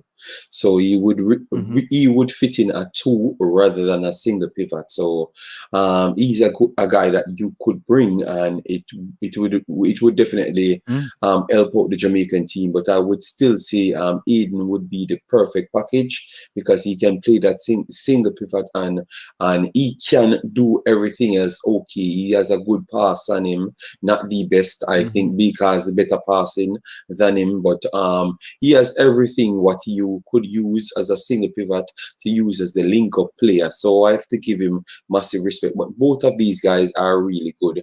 When it comes on to Nathan Redman now, you get class, you get different ilk of player, that he has IQ which warrants among some of the highest players, because he's coming from some of the highest technical schools and the highest IQ schools. So he can find good positions, he can play long and short passes, he can create chances at a high level. And as you know, obviously, if you have all of those traits, your vision will be extremely good. So I think Redman have all of those things. The only thing I would say, a part of Redman game, when he's playing in wing areas or in the central forward area, which he does play, most wouldn't know, but he does play that time to time, and he can play it in a false 9 system. I don't think his finishing is at the best, but everything else, link up play, and others, what I've said is on point. So I think those three players are just three special players in three different categories. So 3 of those players added to the team would just be Jamaica on the exact path where they should be, and be 100% in the top 3, if not number 1. All right. Marlon, what do you think of 3 players? Well, these 3 players will really complement the team, because you're looking at now you have courage in all part of the field. Because you can change with you can flick both Redman, Baker and Aiden together. And what you can get from Redman, he can play as a wing, he can play as that attacking force as well. He can and then you could interchange him again with Ravel Morrison to play the attacking place. So you can get a direct dribbling straight through the middle from him than having him coming out on the wing. But we all like to see him out on the wing, cutting in and going wide and swinging in that ball. If somebody mentioned Demari Gray, imagine you have Demari Gray in the pool now. So that's a bigger, that's more headache for the coach, because if you have a Demari Gray there on the right hand side and you have a Hayden, if Redman, you take off Redman and Gray is coming on. So defenders have no chance to relax. And these are 2 at the same type of play, but I think what you get from Gray, you get more goals from him than Redman. Because he's a person who has a lot of goals in. Yeah, he scores a lot of spectacular goals. So these are 3 players who definitely push the team right up there. Okay. Before I mention the 3 players, let me run through some of the comments in it. Tevin Campbell said, I think Ravel around Magee playing, he will get better because he have a very good vision.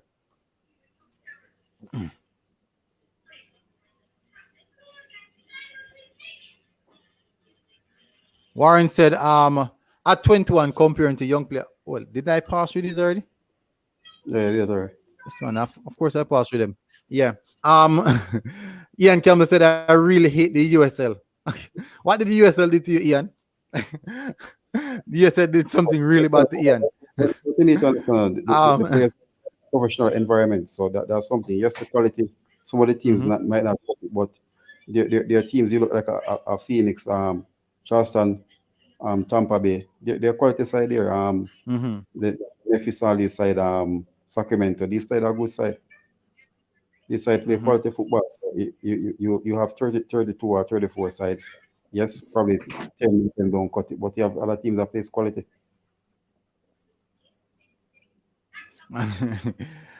So Jero said a man like Craig is what the country's football needs. But his attitude, I do understand that quite. Rajan Williams said Redman at general, him needed in Jamaica team. Tevin said, Gunnar make the life longer, too early to sleep because you're doing a good job. I rate you and JD. Come on, bro. But we can't be here the entire night. Ian Kevin over Redman. We can't be here the entire night. Rajesh said, Gooder, you think Jamaica-based defenders, you think Damian Lowe? Sure. He won't be sure of his game time, but one of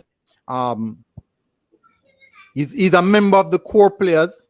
He's a member of the core players, and I think Whitmore operates off these core players because these are players that he trusts. So it's not what I think. It's not what I think. If that is the case for me, if it's the case, Whitmore will integrate Damian Lowe. It has to be a 3 at the back, where we had like Ethan Pinnock, Damian Lowe, and Liam Moore. If it's a fact that Tapa Whitmore would be going with a total core player based team, that means you'd have to go there 3 at the back.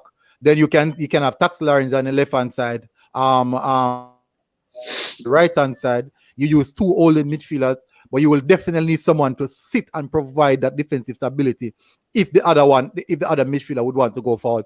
So Kevin Lambert is the one who is actually more frequently called right now, I think, based off his defensive capability. But you can't put in a player in as a midfield 2 that can't do defensive work. So it more likely be maybe a Kevin Lambert and maybe a Danielle Johnson. maybe a Kevin Lambert and a Danielle Johnson, but that would lack a lot of things such as the ability to bypass press. So there'd be a lot of imbalance here. So it boils down to what Whitmore wants to do. So Micaiah said, big up Micaiah. Thank you for coming in. Jeremy Swaby said, I wonder what's the latest on Redman. I wonder as well. So let me move on to the players now. Isaac Aiden. I think Isaac Aiden will definitely come in and complement the midfield that we have. Alongside a Lewis Baker, someone who is a high passing percentile player, with Isaac Aiden, who's also a high passing percentile player, with ball retention. These two players who can actually help us beat in the press.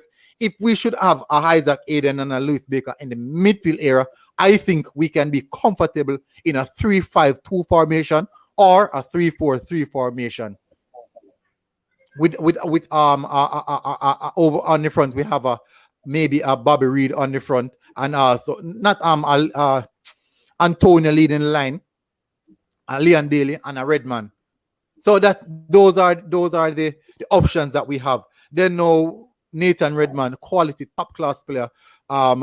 In the right ilk age group, we can get at least a solid World Cup campaign out of him. But we'll see how the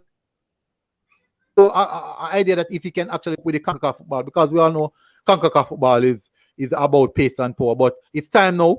And the funny thing about it is that now we all are saying CONCACAF football is about pace and power, and the team that is winning CONCACAF the most, Gold Cup the most, is actually Mexico, who is actually about technical ability. Yeah, Military. You look at it. Yeah. CONCACAF are three sides to the football. The Caribbean teams, right? They use their ability, their physique, with little tactical awareness. America, Canada, they play a kind of mechanism football. Then the Central Americans now, the El Salvador, the Costa Rica, Honduras, these are the ones who plays the technical football. These are the ones who use the football. Technical passing game. That's where they're brought up. Remember, these nations, they are basically Spanish, so that's how they type of football play. So they don't have that kind of European style to them. They have that same South American flair to it. Yes, the players are not really that technical as the South American players, but that's the type of football they play. And even when you look at sometimes you look at teams like Nicaragua playing, they're playing the same type of football as a Central America team. The thing why Panama and Jamaica always Panama mash up to Jamaica this way, the players' physique, they're not that good technically, but guess what?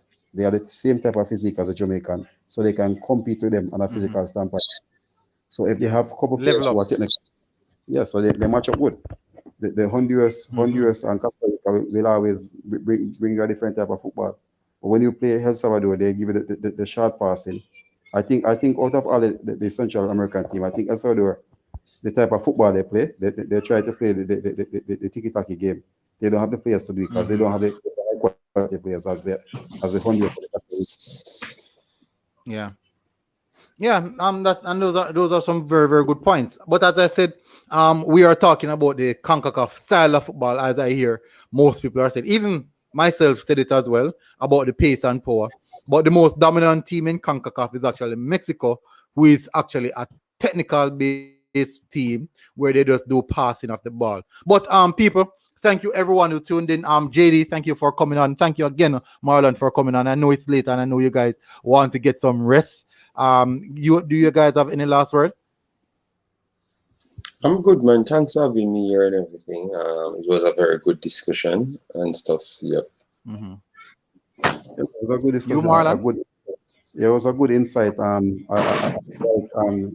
highlighting the players them again, so the viewers can have a wider knowledge their performance as well. As you see in the chat, a lot of persons said they don't know the players that well. So what you bring to them, you bring a different insight, so they have an idea, so they can even go on YouTube or go and check up and watch highlights of the players. Yeah. All right, that's good. And thank you guys, everyone who come in. Thank you everyone who come into the chat. All you guys are show tonight. 2 hours, I think that is definitely long enough. Because we didn't completed all of the players in time. That is the reason why it ran to this time period. But definitely work on that. So guys, see you again for the next show. I'm going to see if I can squeeze in something coming Saturday. If I can squeeze in something in how can I work that out? But definitely, people, I will squeeze in something for you guys. Lot of respect. This is Military Guna TV, people. And guess what? And we're out.